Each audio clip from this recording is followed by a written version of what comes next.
Leon's heart pounded as he watched in mute horror. The planet was crumbling, great chunks of land and ocean breaking apart, swallowed by a growing black void.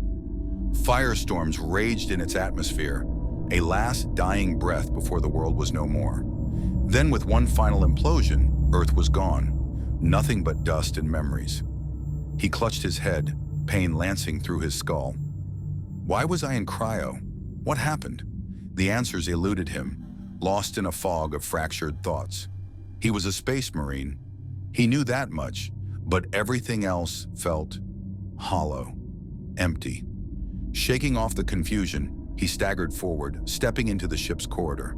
The air was thick with dust, the lights flickering weakly.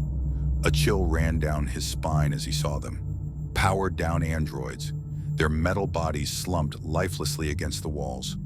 Beyond them, twisted corpses of human crew members lay strewn about, their limbs torn as if ripped apart by something unnatural. Dried blood painted the walls, the dark stains telling a story of violence. Leon's hand instinctively went to his sidearm, empty.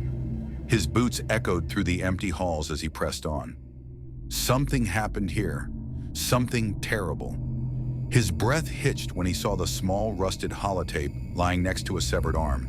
He hesitated before picking it up, his fingers trembling as he slid it into the nearest console.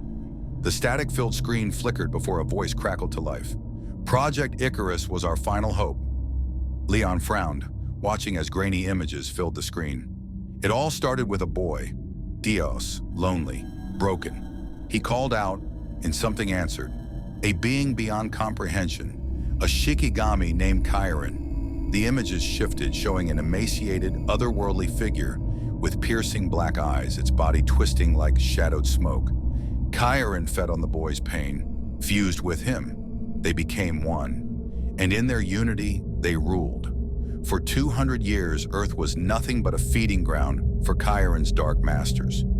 They stripped our world bare, siphoning everything.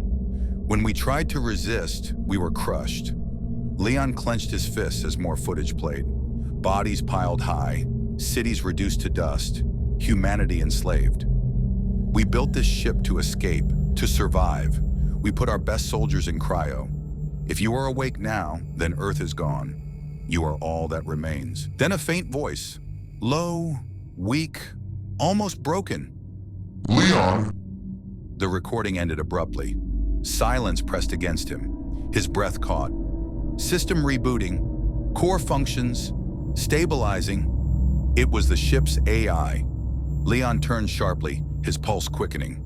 The voice echoed through the halls, guiding him deeper into the ship. He followed, heart hammering. But then, silence. He swallowed hard, feeling the weight of an unseen presence. Then the voice returned, this time distorted, twisted. Leon! It was no longer weak, no longer familiar. It was wrong. The lights flickered violently. The air grew thick. Shadows shifted in the corners of his vision. The hum of machinery grew into a cacophony of whirring, grinding metal. Then they came. The ship's security bots lurched to life, their glowing red optics locking onto him, their weapons primed, targeting systems calculating. Leon's blood ran cold. Now he understood.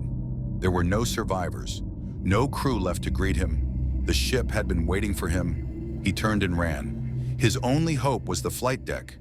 Answers lay there, answers and, hopefully, a way out. Behind him, the ship came alive with pursuit, and somewhere in the dark corners of the ship, something watched and waited.